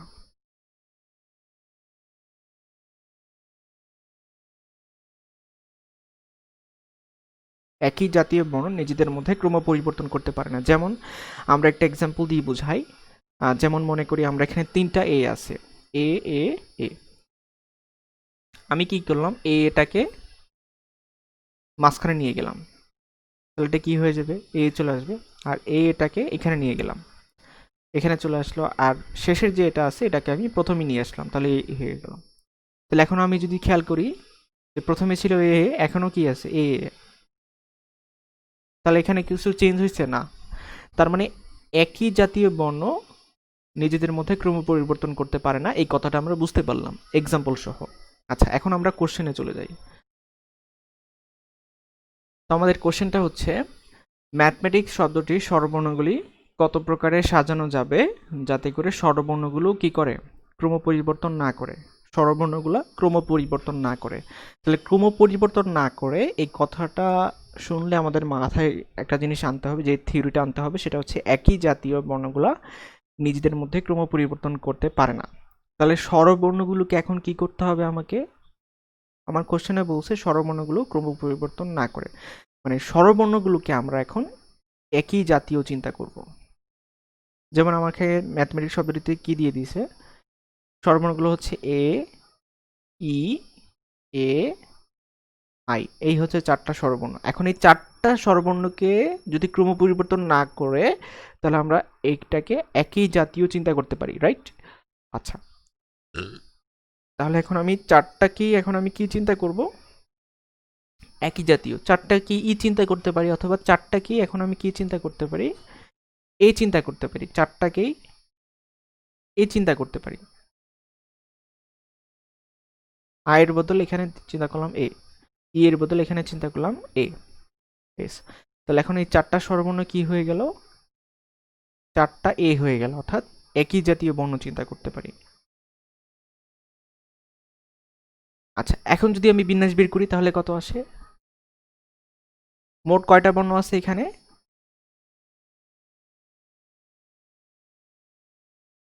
মোট আছে এখানে 11টা বর্ণ। 1 2 3 4 5 6 7 8। আচ্ছা, এখানে ই তারপরে 1 2 3 4 5 6 7 8 9 10 11। তাহলে 11টা বর্ণকে আমরা এখন 11 ফ্যাক্টরিয়াল উপায়ে বিন্যস্ত করতে পারি, 11 ফ্যাক্টরিয়াল উপায়ে বিন্যস্ত করতে পারি, যেখানে দুইটা m এক জাতীয়, এই জন্য 2 ফ্যাক্টরিয়াল দিয়ে ভাগ, এবং দুইটা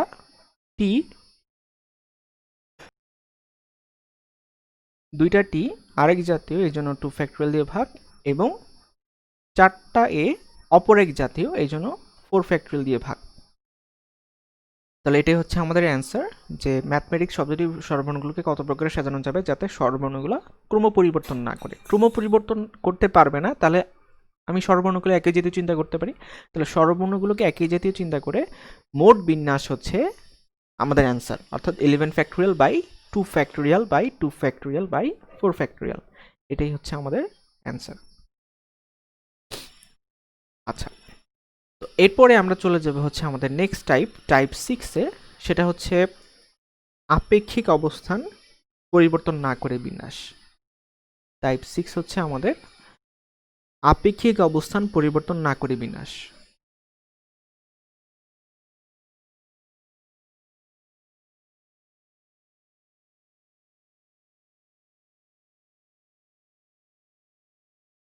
তো এই জায়গায় আমাদের কোশ্চেনটা হচ্ছে যে ম্যাথমেটিক্স শব্দটিকে আমাকে বিন্যস্ত করতে হবে যাতে করে স্বরবর্ণগুলো এবং ব্যঞ্জনবর্ণগুলো আপেক্ষিক অবস্থান পরিবর্তন না করে।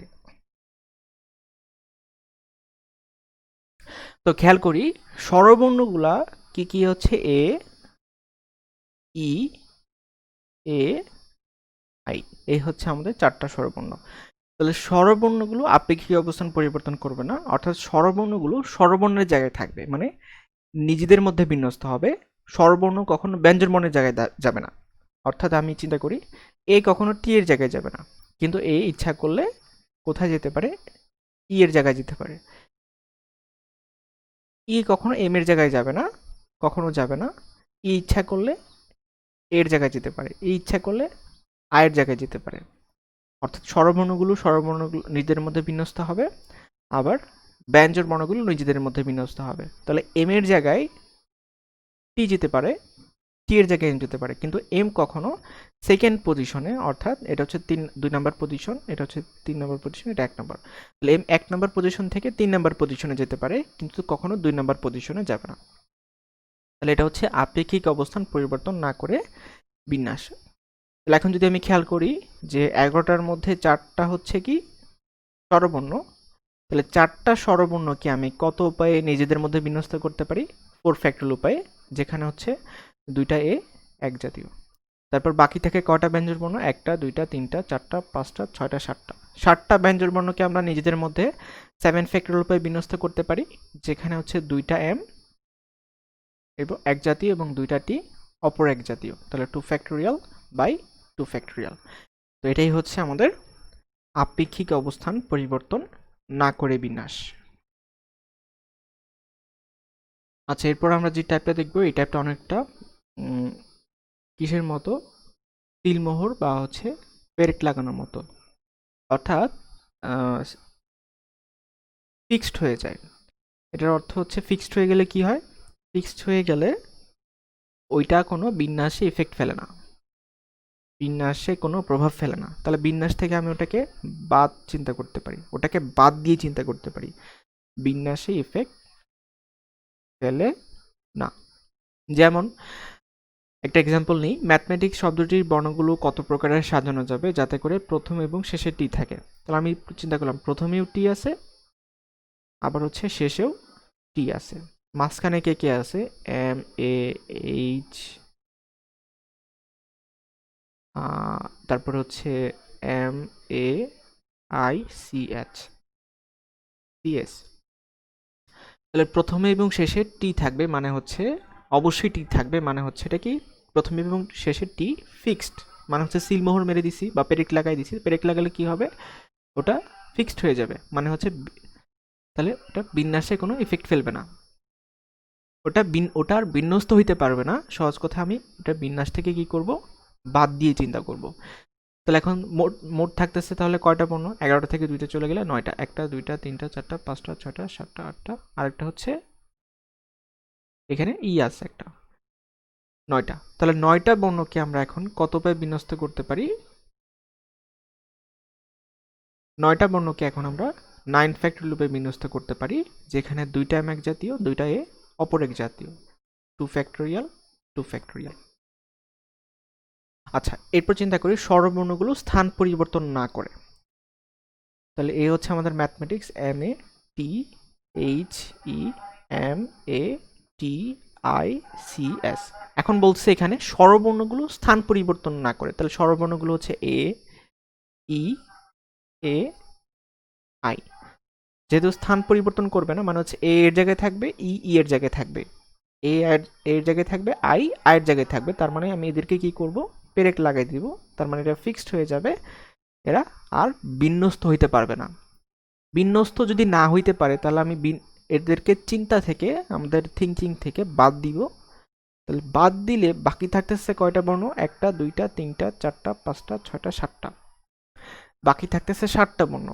7টা বর্ণকে আমরা 7 ফ্যাক্টরিয়াল উপায়ে বিন্যস্ত করতে পারি, যেখানে দুইটা m হচ্ছে এক জাতীয় এবং দুইটা t অপর এক জাতীয়। 2 ফ্যাক্টরিয়াল 2 ফ্যাক্টরিয়াল। তাহলে এটাই হচ্ছে আমাদের অ্যান্সার, স্বরবর্ণগুলোর স্থান পরিবর্তন না করে বিন্যাস।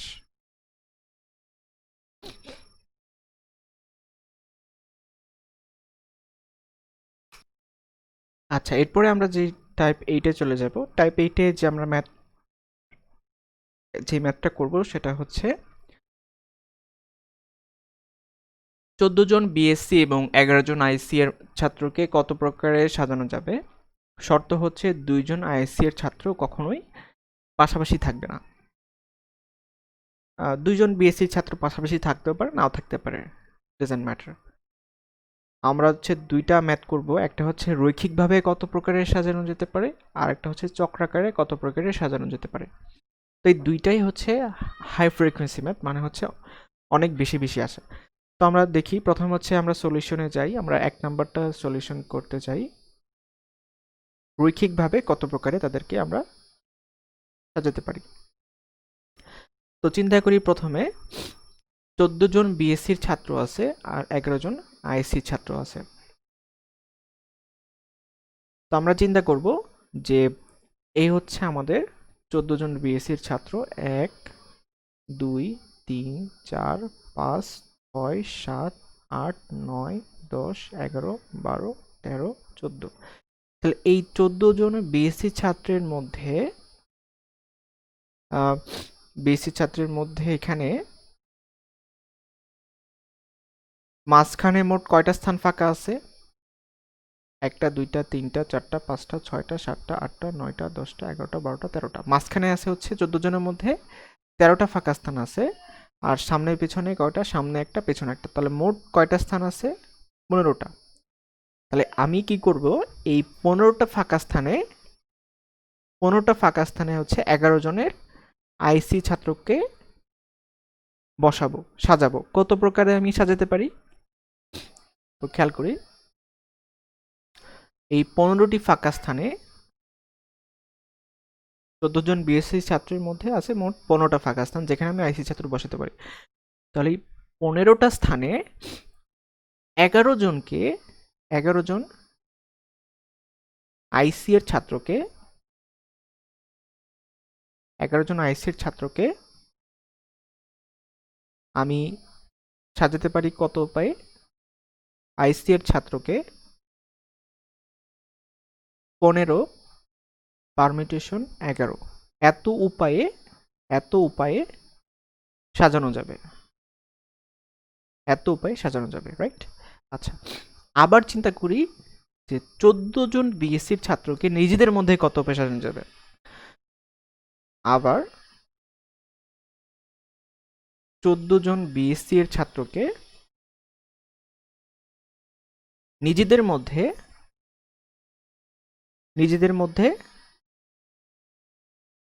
যেহেতু রৈখিক বিন্যাস, তাহলে 14 ফ্যাক্টরিয়াল উপায়ে সাজানো যাবে। তাহলে আমি যদি এখন চিন্তা করি মোট কত উপায়ে সাজানো যাবে, তাহলে আমাদের মোট বিন্যাস আসবে হচ্ছে 14 ফ্যাক্টরিয়াল ইন্টু হচ্ছে 15 পারমিটেশন 11। আচ্ছা, তো এটাই হলো আমাদের রৈখিক বিন্যাস।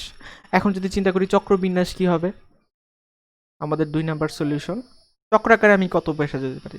আচ্ছা, প্রথমে আমি এই চক্রাকারে কি করব, 14 জন বিএসসি ছাত্রকে সাজাবো। 1 2 3 4 5 6 7 8 9 10 11 12 13 14। তো 14 জন আইস বিএসসি এর ছাত্রকে যদি আমি চক্রাকারে সাজাই, তাহলে মাঝখানে কয়টা ফাঁকা স্থান পাওয়া যায়? এরকম 14টা। তাহলে 14টা ফাঁকা স্থানে আমি এখন কি করব, 11 জন আইসির ছাত্রকে বসাবো। তাহলে 14টি ফাঁকা স্থানে 11 জন আইসি এর ছাত্রকে সাজানো যাবে কত উপায়? সাজানো যাবে হচ্ছে 14 পারমিটেশন 11 উপায়, এত উপায় সাজানো যাবে। আবার চিন্তা করি 14 জন বিএসসি এর ছাত্রকে আমি কত উপায়ে চক্রাকারে সাজাতে পারবো? 14 জন বিএসসি এর ছাত্রকে চক্রাকারে সাজানো যাবে।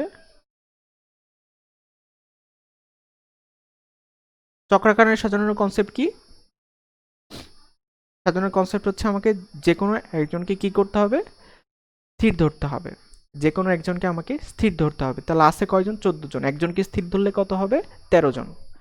তাহলে সাজানো যাবে হচ্ছে 14 মাইনাস 1 অর্থাৎ 13 ফ্যাক্টরিয়াল উপায়।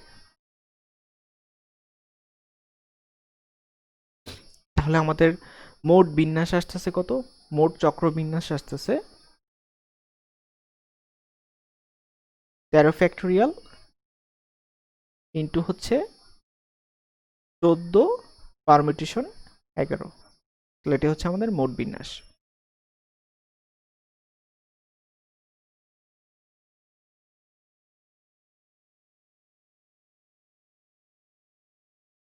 আচ্ছা, আমরা এরপর হচ্ছে আমাদের নেক্সট টাইপে চলে যাব। আমাদের নেক্সট টাইপটা হচ্ছে কি সংখ্যা গঠন রিলেটেড ম্যাথ। যেমন আমরা একটা এক্সাম্পল দিই, 1 2 3 4 5 6 অঙ্কগুলো একবার ব্যবহার করে 10,000-এর চেয়ে ছোট, 10,000-এর চেয়ে বড় কতগুলো সংখ্যা গঠন করা যাবে? তো খেয়াল করি 10,000 সংখ্যাটা কয় ডিজিটের? একটা, দুইটা, তিনটা, চারটা, পাঁচটা, 5 ডিজিটের। কিন্তু আমাকে অঙ্ক দিয়ে দিচ্ছে কয়টা? 6টা। তাহলে খেয়াল করো 10,000-এর চেয়ে বড় আমি সংখ্যাগুলো কয় ডিজিটের হতে পারে? 5 ডিজিটের হইতে পারে, আবার 6 ডিজিটের হইতে পারে, 5 অঙ্কের হইতে পারে, অথবা 6 অঙ্কের হইতে পারে। তো আমাদের দুইটা স্টেপ কেজে চিন্তা করতে হবে যে 5 অঙ্কের অঙ্কগুলো অবশ্যই আমাদের একবার ব্যবহার করতে হবে। অঙ্কগুলো একবার ব্যবহার করে 5 অঙ্কের কয়টার সংখ্যা গঠন করা যায়, আবার 6 অঙ্কের কয়টার সংখ্যা গঠন করা যায়। তো আমরা প্রথমে দেখব যে আমরা অঙ্কগুলো একবার ব্যবহার করে 1 থেকে 6 পর্যন্ত সংখ্যাগুলো একবার ব্যবহার করে 10,000-এর চেয়ে বড় এবং 5 অঙ্কের কতগুলো সংখ্যা গঠন করতে পারি। 5 অঙ্কের কতগুলো সংখ্যা গঠন করতে পারি। তো 5 অঙ্কের মানে হচ্ছে আমি 5টা বক্স ফিল আপ করবো, 1 2 3 4 5, এভাবে হচ্ছে 5টা বক্স এখানে ফিল আপ করবো। এটা হচ্ছে একক স্থানীয় অঙ্ক, দশক স্থানীয় অঙ্ক, এভাবে 3 4 5। তো আমি যদি চিন্তা করি আমাদের প্রথম বাক্সটা যেটা আছে এখানে সর্বশেষ একক স্থানীয় অঙ্ক বা যেটাকে বলতে পারি যে প্রথম ডিজিট যেটা আছে, প্রথম ঘরটা, এটাকে আমরা কত উপায়ে সাজাতে পারি? আমার বর্ণ হচ্ছে 6টা, তাহলে 6টা থেকে যে কোনো একটা নিয়ে আমি এটাকে 6 উপায়ে সাজাতে পারি। ফর এক্সাম্পল আমি এখান থেকে 5 নিলাম, তাহলে 5 আর কিন্তু এখানে বসবে না। আচ্ছা, এরপরে পরের বক্সটাকে আমি 1 2 3 5 6 5টা থেকে যে কোনো একটা নিয়ে এটাকে 5 উপায়ে পূরণ করতে পারি। যেমন আমি যদি এখান থেকে 2 নিই তাহলে 2 বসাই দিলাম। এভাবে পরবর্তী ঘরগুলো হচ্ছে 4 উপায়ে, তারপরটা হচ্ছে 3 উপায়ে, তারপরটা 1 উপায়ে ফিল আপ করতে পারি একটা সংখ্যা একবার মাত্র ব্যবহার করে। তার মানে হচ্ছে এখানে আমি কয়টা পেলাম, এখানে আমি হচ্ছে পেলাম হচ্ছে 6p5। 6টা থেকে 5টা নিয়ে বিন্যাস, 6টা থেকে 5টা নিয়ে বিন্যাস, তাহলে 5 অঙ্কের মোট কয়টা সংখ্যা গঠন করতে পারি, 6p5 সংখ্যক। তো খেয়াল করি এখানের কনসেপ্টটা হচ্ছে এরকম যে 1 2 3 4 5, 1 2 3 4 5 5 6। সেকেন্ড ঘরটাতে বসতে পারে 1 2 3 4 5 6, সবগুলো যেহেতু শূন্য নাই তার মানে হচ্ছে 1 2 3 4 5 6, যে কোনো সংখ্যা এখানে বসতে পারে 1 2 3 4 5 6। আচ্ছা, কিন্তু যখন এখানে 5 বসলো তার মানে 5 আর বসবে না, তার মানে হচ্ছে এখান থেকে আমি সব জায়গা থেকে কি করব, 5 বাদ দিয়ে দিব। আবার এখানে যেহেতু 2 বসে গেছে তাহলে 2 আর পরের ঘরগুলোতে বসবে না, তাহলে 2 কি করব, বাদ দিয়ে দিব। ফর এক্সাম্পল এখানে আমি 3 বসালাম, তাহলে 3 আর বসবে না, তাহলে বাকি ঘরগুলো থেকে আমি 3 বাদ দিয়ে দিব বা কেটে দিব। তাহলে যখন আমাকে বলবে যে একটা সংখ্যা আমি একবার ব্যবহার করতে পারবো, তখন আমাকে কেটে দিতে হবে। ঠিক আছে, এইভাবে পরবর্তী ঘরগুলোর জন্য হচ্ছে অপশনগুলো কেটে দিতে হবে। কিন্তু যদি বলে হচ্ছে রিপিটেড পারমিউটেশন, তখন কিন্তু আমি আর কাটবো না, তখন কিন্তু আমি আর এভাবে কাটবো না। তো এই জিনিসটা আমাদেরকে মাথায় রাখতে হবে। তাহলে 5 অঙ্কের মোট আমি সংখ্যা গঠন করতে পারি 6p5 সংখ্যক। এবার দেখা যাক 6 অঙ্কের কয়টা সংখ্যা গঠন করতে পারি।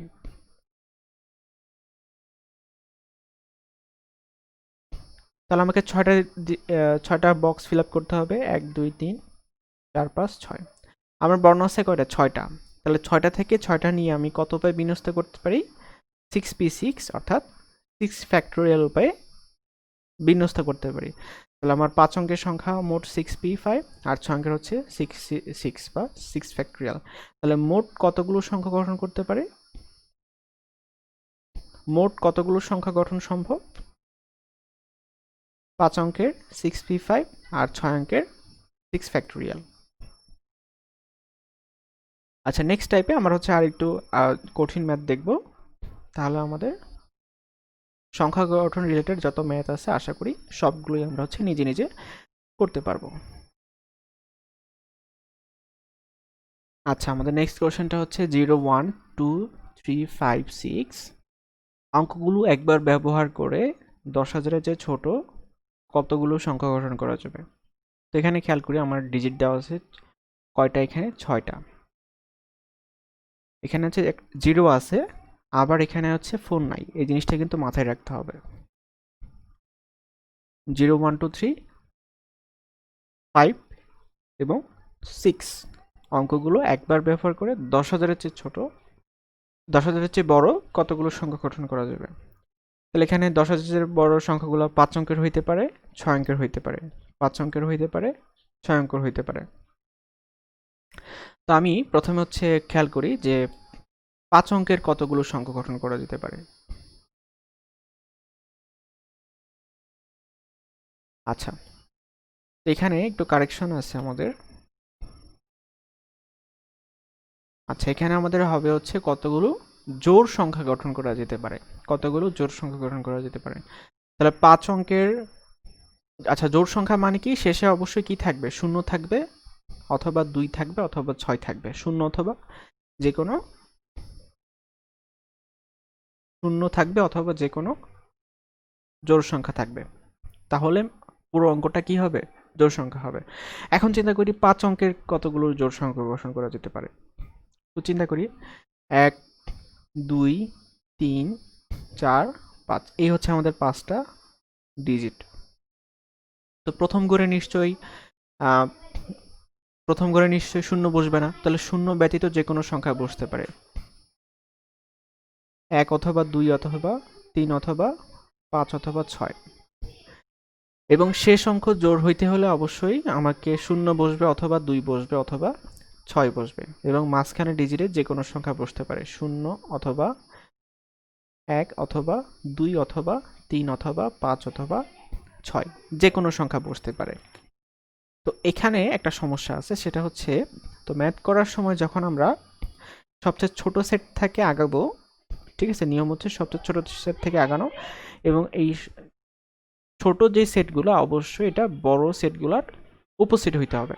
যেমন আমি যদি এটাকে এ সেট বলি, এটাকে বি সেট বলি, এটাকে সি সেট বলি, তাহলে এ সেট বিলংস টু অবশ্যই বি হইতে হবে, আবার B set belongs to C set হইতে হবে। এটা যদি না হয় তাহলে কিন্তু আমরা ডিরেক্ট করতে পারবো না। যেমন আমি চিন্তা করি এ সেটে আছে 0 2 6 আর বি সেটে কিন্তু 0 9, তার মানে এ সেট বি সেটের উপসেট না। তার মানে আমি ডিরেক্টলি আগে জি নিয়মে করছি, এখন এই নিয়মে করতে পারবো না, কারণ এ সেটে 0 আছে আর বি সেটে 0 নাই। ঠিক এই কারণে আমাকে বি সেটকে দুইটা আলাদা কেটে চিন্তা করতে হবে, দুইটা আলাদা কেটে চিন্তা করতে হবে, অর্থাৎ 0কে আলাদা একটা সেটে নিয়ে তারপরে চিন্তা করতে হবে। তাহলে আমরা চিন্তা করি যে এখানে নিলাম হচ্ছে 1 2 3 4 5। এখানে এই কেসটাতে শেষ ঘর হচ্ছে কি থাকবে, 2 থাকবে অথবা 6 থাকবে, এবং 1 2 3 4 5 এই সেটটা লাস্টে হচ্ছে কি থাকবে, 0 থাকবে, অর্থাৎ আমি এখানে 0 দিয়ে বসাই দিব। তাহলে প্রথম ডিজিটে আগের মতো কে বসতে পারে, 1 অথবা 2 অথবা 3 অথবা 5 অথবা 6, আর মাঝখানে ডিজিটে কে বসতে পারে, 0 অথবা 1 অথবা 2 অথবা 3 অথবা 5 অথবা 6। আর খেয়াল করি এখানে এখানে মাঝখানে করে সামনে করে বসতে পারে শূন্য ব্যতীত যে কোনো সংখ্যা। শূন্য অ্যাকচুয়ালি বসাই দিছি, তাহলে শূন্য তো বসেই গেছে, তাহলে শূন্য বাদ। তাহলে 1 থেকে 6 পর্যন্ত 1 2 3 5 6 যে কোনো সংখ্যা বসতে পারে। হ্যাঁ, যে কোনো সংখ্যা বসতে পারে। আবার এখানেও তো যে কোনো সংখ্যা বসতে পারে, শূন্য তো এখানে বসাই ফেলছে তাই না। তাহলে প্রথম 4টায় ঘরে 1 অথবা 2 অথবা 3 অথবা 5 অথবা 6 এর যে কোনো সংখ্যা বসতে পারে। তাহলে এই দুইটা কেস যদি আমরা সলভ করে যোগ করি তারপরে, তাহলে আমি পেয়ে যাব হচ্ছে 5 অঙ্কের মোট কতগুলো সংখ্যা গঠন করতে পারবো সেটা। আচ্ছা, প্রথমটা খেয়াল করি। তো এখন যদি খেয়াল করি ওই সাবসেট চিন্তা করি, যে এটাকে চিন্তা করি পি, এটাকে কিউ, এটাকে আর চিন্তা করি, তাহলে পি সেটের সবগুলো উপাদান কিন্তু কিউ এ আছে, আবার কিউ এর সবগুলো উপাদান আর এ আছে। আচ্ছা, তাহলে এখন আমি আগাইতে পারি। তাহলে আমি যদি চিন্তা করি শেষ ডিজিটটা হচ্ছে 2 অথবা 6 এর মধ্যে যে কোনো একটা নিয়ে 2 উপায়ে সলভ করতে পারি। ফর এক্সাম্পল আমি বসালাম হচ্ছে 2, তাহলে শেষের ডিজিটটা আমি 2 উপায়ে সলভ করতে পারি। আমি যদি 2 বসাই দেই অথবা ফর এক্সাম্পল এখানে 6 বসাই দেই, তাহলে 6 কিন্তু আর বসতে পারবে না, কারণ আমি একটা সংখ্যা মাত্র একবার ব্যবহার করতে পারবো। তাহলে 6 সব জায়গা থেকে আমি কি করব, কেটে দিব, যেহেতু এটা রিপিটেড পারমুটেশন না। আচ্ছা আচ্ছা, এর যে বড় সেট কোনটা, এটা 1 2 3 5, 1 2 3 5। তাহলে এই 5টা থেকে সরি 4টা থেকে 1 2 3 5 4টা থেকে যে কোনো একটা নিয়ে আমি হচ্ছে প্রথম ডিজিটটা ফিল আপ করতে পারি।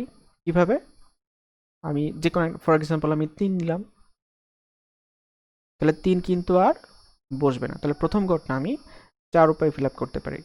এরপর থাকলে হচ্ছে মাঝখানে 3টা ঘর, তাহলে মাঝখানে 3টা ঘর আমি 0 1 2 5 0 1 2 5 4টা থেকে যে কোনো 3টা নিয়ে 5 p 3 উপায়ে সাজাতে পারি। তাহলে এখানে আমাদের তাহলে বিন্যাস পাওয়া গেল হচ্ছে 4 ইন্টু 4 ইন্টু 4p3 ইন্টু হচ্ছে 2। এখন এখানে খেয়াল করি, তাহলে যেও একটা থেকে একটা নিয়ে তো আমি এক উপায়ে সাজাতে পারি, আর বাকি আছে হচ্ছে প্রথম 4টা ঘর 1 2 3 4, প্রথম 4টা ঘর 1 2 3 4 5, 5টা বর্ণ থেকে যে কোনো 4টা নিয়ে আমি 5p4 উপায়ে সাজাতে পারি। তাহলে এখন যদি আমি চিন্তা করি আমাদের মোট 5 অঙ্কের মোট কতগুলো সংখ্যা গঠন করতে পারি,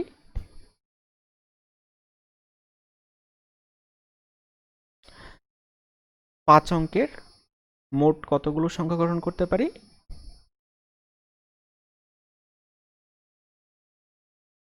ইকুয়াল টু হচ্ছে 4 ইন্টু 4p3 ইন্টু হচ্ছে 2 প্লাস 5p4 5p4। আচ্ছা, এখন চিন্তা করি 10,000-এর পর সংখ্যাগুলো অবশ্যই 6 অঙ্কের হতে পারে, 6 ডিজিটের হতে পারে। তাহলে 6 ডিজিটে কয়টা সংখ্যা গঠন করতে পারে? তাহলে এখন আমি দেখব 6 অঙ্কের কতগুলো সংখ্যা গঠন করা যেতে পারে। কেসগুলো আগের মতোই হবে, জাস্ট একটা এখানে বেড়ে যাবে, 1 2 3 4 5 6, মাঝখানে ডিজিটে বসবে 2 অথবা 6। আরেকটা কেস চিন্তা করব শূন্য দিয়ে, 1 2 3 4 5 6, মাঝখানে ঘরে বসবে হচ্ছে 0, 0 বসাই দিলাম। আর এখানে প্রথম ডিজিটে শূন্য ব্যতীত যে কোনো সংখ্যা বসবে, অর্থাৎ 1 অথবা 2 অথবা 3 অথবা 5 অথবা 6, আর মাঝখানে ঘরে শূন্য সহ যে কোনো সংখ্যা বসতে পারে, 0 অথবা 1 অথবা 2 অথবা 3 অথবা 5 অথবা 6। আর এখানে প্রথম 5টা ঘরে যেহেতু শূন্য বসেই গেছে, তাহলে শূন্য তো আর বসতে পারবে না, তাহলে 1 থেকে 2 3 5 6, 5টা অঙ্কের যে কোনো নিয়ে বসাতে পারি। তো খেয়াল করি এখানে, তাহলে সর্বশেষ যে ডিজিটটা আছে, সর্বশেষ ঘরটা হচ্ছে আমি 2টা থেকে যে কোনো একটা নিয়ে 2 উপায়ে সাজাতে পারি। ফর এক্সাম্পল 6 নিলাম, তাহলে 6 আর কিন্তু বসবে না, তাহলে 6 সব জায়গা থেকে বাদ। তো বাকি থাকলো এখানে 4টা থেকে একটা নিয়ে এখানে 4 উপায়ে সাজাতে পারি। ফর এক্সাম্পল আমি নিলাম হচ্ছে 3, তাহলে 3 কিন্তু আর বসবে না, 3 সব জায়গা থেকে বাদ। এরপর আমি যদি চিন্তা করি 1 2 3 4, 4টা থেকে 4টা নিয়ে 4 ফ্যাক্টরিয়াল উপায়ে সাজাতে পারি, তাহলে মোট এখানে আসতে আসতে 4 ইন্টু 4 ফ্যাক্টরিয়াল ইন্টু 2। আর এখানে কয়টা আসবে, মাঝখানে ডিজিট 0কে 1 উপায়ে সাজাতে পারি, আর এখান থেকে 1 2 3 4 5, 5টা থেকে 5টা নিয়ে, 5টা বানো থেকে 5টাই নিয়ে আমি 5 ফ্যাক্টরিয়াল উপায়ে এটাকে সাজাতে পারি। তাহলে 6 অঙ্কের মোট কতগুলো সংখ্যা গঠন করা সম্ভব? 6 অঙ্কের মোট কতগুলো সংখ্যা গঠন করা সম্ভব? এখানে 4 ইন্টু 2 ইন্টু 4 ফ্যাক্টরিয়াল প্লাস হচ্ছে 5 ফ্যাক্টরিয়াল। তো এটা ক্যালকুলেশন করলে আসতেছে আমার 312। আবার এখানে দেখলাম 5 অঙ্কের মোট সংখ্যা গঠন করা যায় হচ্ছে 312টা। তাহলে এখন যদি আমি মোট করি যে মোট কতগুলো সংখ্যা গঠন করা যাবে, মোট সংখ্যা গঠন হচ্ছে 5 অঙ্কের কয়টা, 312টা, আবার 6 অঙ্কের 312, তাহলে মোট সংখ্যা গঠন করা যাবে হচ্ছে 624টা।